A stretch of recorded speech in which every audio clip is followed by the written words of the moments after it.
Welcome back to Sledgehammer Horror, guys. I am Ken Sledge. And I'm Ashley Sledge. And let's talk horror. Today we're here to do our review on Eden Lake from 2008. So a little synopsis of this film. When a couple goes to a remote lake for a romantic getaway, their quiet weekend is shattered by an aggressive group of kids. Rowdiness quickly turns to rage as the teens terrorize them. And a weekend outing becomes a battle for survival. So we're going to talk about some positives, we're going to talk about some negatives, and then we are going to spoil the film. So if you haven't checked out the film, please go check it out and then watch our spoilers. Exactly. And we do want to say right off the rip, this is not a film that was made for us. This is not the type of film that we gravitate to, but we're still going to be completely biased, and we're going unbiased, and we're going to give an honest review of this film. So let's get right into the positives.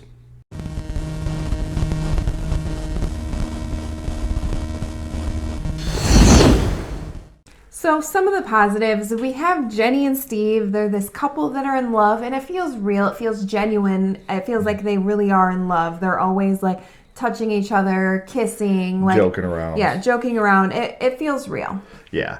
And there's a lot of great scenery in this movie. They got a lot of great scenic shots. They got a lot of good drone shots. They really went above and beyond in the cinematography to make this movie absolutely beautiful. Absolutely. And there is a really good jump scare, actually.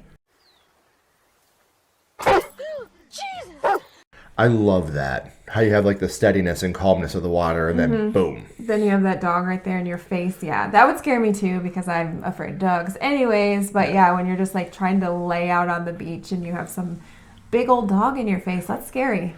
There's a moment where Steve, the boyfriend, he breaks into this house to try to get back at these kids and try to figure out where his, why they messed with his Jeep and put glass behind it and popped the tire. And the dad comes home and he's stuck in the house with this dad. It's like, and what the fuck, Steve? Get out of the house, Steve. Why There's are you so upstairs, much anxiety going on in this moment. Yeah, and so that's one of the reasons Steve angers us so much is because he just does dumb shit, or he doesn't do stuff until like he should. Yeah, it's too late already. This movie, the way it makes me feel is a lot like Speak No Evil. Yeah. Like, it's a well-made movie, but it makes me mad, and it's dark, and it's like I have no intention to ever really watch this again just because of how much it pissed me off. Right. Steve angers me to no end. Yeah. I'll say that. He angers me to no fucking end. It's like, be a man, Steve. Yeah. Anti-flag, be a man. Yeah. But this movie definitely does its job. Another positive, it does its job. It makes you feel angry. It makes you feel anxious. It pisses you off. It impresses you with where it's willing to go. Yeah. But it also impresses you on the third act of everything that Jenny is willing to do too, to try to get out safely. So those are our, as unspoilerish as we could be, positives. Now, let's get into the negatives of the film.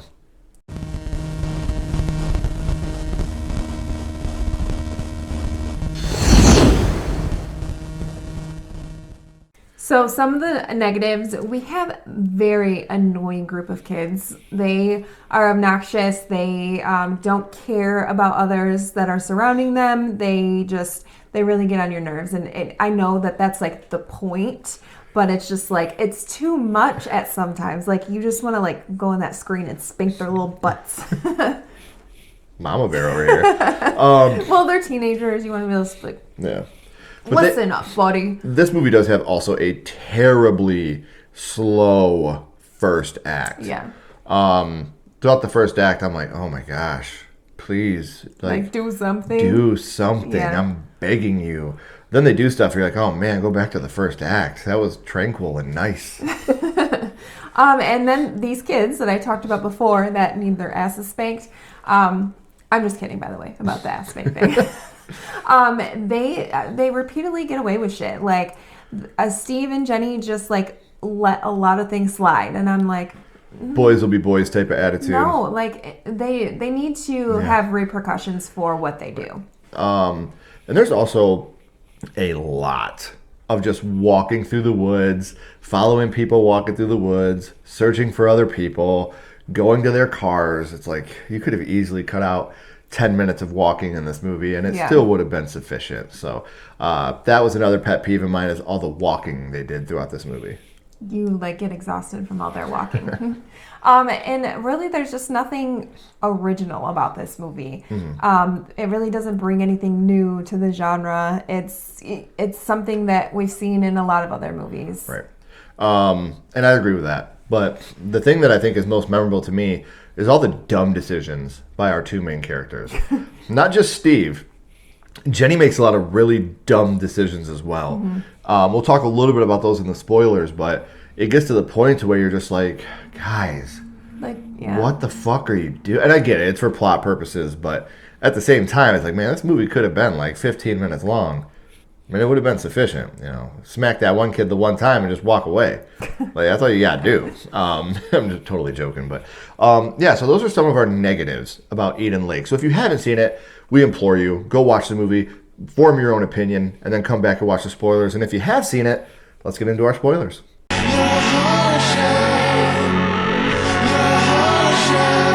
All right, so we gave you a warning. Here are some spoilers. So we're kind of getting into like middle of the movie here because, like he said, there's nothing to spoil at the beginning. Just like walking to the lake, laying out on the lake, getting annoyed by some shithead teenagers. This is where stuff starts to like happen. And they're in like Steve is kind of in a ruckus with the teenagers and he accidentally kills their dog. They have this Rottweiler. He's totally defending himself. He is. He's defending himself and he really doesn't mean to kill the dog and you can tell he feels really sorry about it. He's trying to apologize. Even after everything that they've already done, they sold his car. He even offers to take it to the vet. Yeah, like just give me my keys and I'll take it to the vet. Like, he wants to help him, but... So because of that, they kidnap and torture Steve. Jenny gets away at this point. They tie him to a log, beat him, torture him. Yeah, and the kids that are with Brett, they're really conflicted. Like, they don't want to hurt him, and Brett is making them. He's, you stab him, or it's me or him type thing. And then he makes...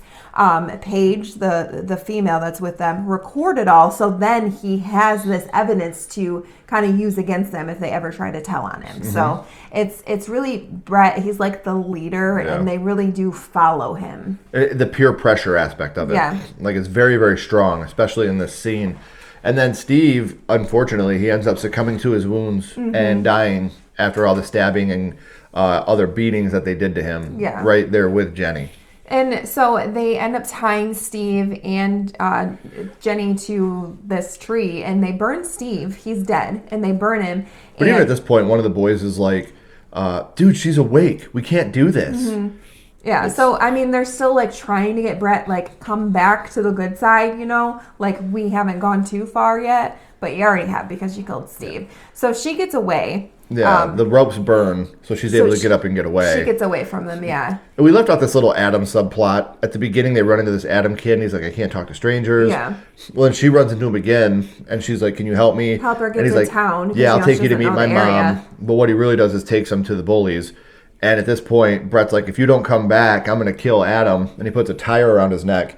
And then all of a sudden he pours gas on him and lights him on fire, and you can hear him screaming in the distance. And I don't know how I feel about the Adam kid. It's like I feel like he kind of knew. But he was kind of the youngest of all of them. I feel like he kind of knew, like, if he didn't help the bullies, that he probably would have been, killed as well. Yeah, so he kind of did what he had to keep himself alive. Over. Yeah, but it didn't help him in the end. And I guess she probably felt betrayed by him. That's why she wouldn't have, even though she did really look sad and upset when they were burning this kid alive.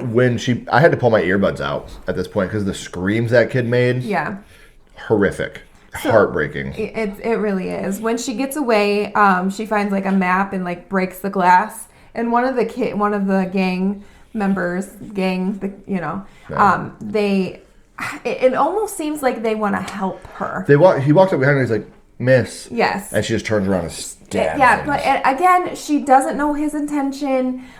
She doesn't really see the side of them like trying to like get away from Brett's ideas.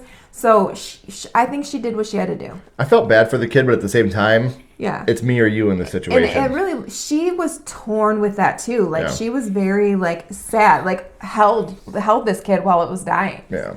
So and then Brett is going on a rampage at this point. Yeah. And one of the other kids is like, dude, just stop. Like, it's over. Like, we've gone way too far at this point. And Brett beats the kid to death. Like, just beats the living shit out of this kid. He's supposed to be one of your best friends, and you just beat the shit out of him because he's trying to tell you to You're stop. in over your head. Yeah. And, you know. So then Paige runs away. She runs away. She's recorded all of this stuff. She runs away, and Jenny runs her over.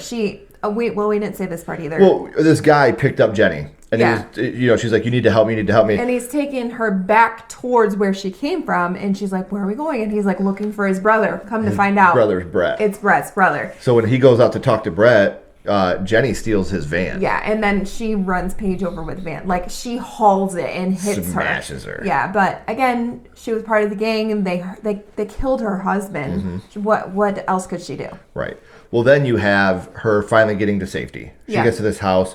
She goes in. She's talking to everybody. You're like, yes. It's like a safe. pool party. They're all like dancing drinking in the pool and drinking and having fun. And you think she's safe. You think she's good. They are like, she's laying on the couch, and they're like, I'm so sorry for all this stuff you have going on. And then Brett shows up. Yes. And you realize that we are at Brett's house.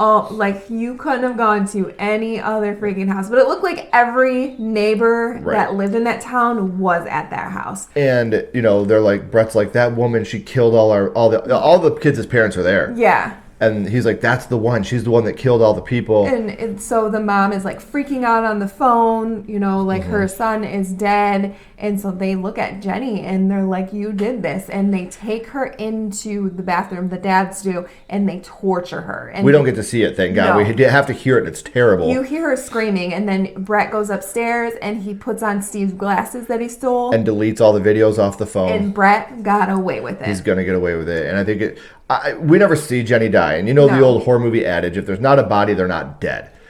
But again, whatever she went through... Like, I don't know how they can... I mean, you don't think anybody's ever going to come looking for Jenny? Like, right. I don't know. Again, I don't think that's the point. The point is sometimes evil wins. Sometimes evil does win, and it makes you angry that Brett won in this, in this time. But it's gross. It is, yeah. But overall, with this movie, when it comes to rewatchability, I'd give it like a 1.5 or 2. Yeah. When it comes to being a film itself, I'd probably give it a 3.5. It's a very well made film. Every actor and actress did their job in this movie. Mm-hmm. Like I said, it's very believable. The peer pressure that the other bullies go through. Brett's a douchebag. You really feel for Jenny and Steve. Even the parents. Like, there's so much evil that you feel from them. Yeah. Every single person involved with this film did their job. Cinematography was great. It's not a slam against the movie on the rewatchability. This is not my cup of tea. This is not the type of movie that I gravitate to. Mm-hmm. But that's my ranking. I'm going to kind of like meet in the middle between your 1.5 and 3.5. And I'm going to give it a 2.5. Okay. We talked about it. The beginning is really boring. There's not much going on. And then it just like right into this like dark area with kids, being bullies and killers. And I don't know. It's not something that I like to put on movies that I've already seen that are fun, that make me feel, a certain type of way. This one just makes me mad. So I feel like it's not something that I would want to rewatch again to feel pissed off. Right. So that's a 2.5, I think is fair. Very fair. So let us know down in the comments, guys. What are your thoughts on Eden Lake? What are your thoughts on the ending of this movie? I would love to know what you guys think. And if you haven't already, please like, comment, and subscribe. It does help build the channel more than you know.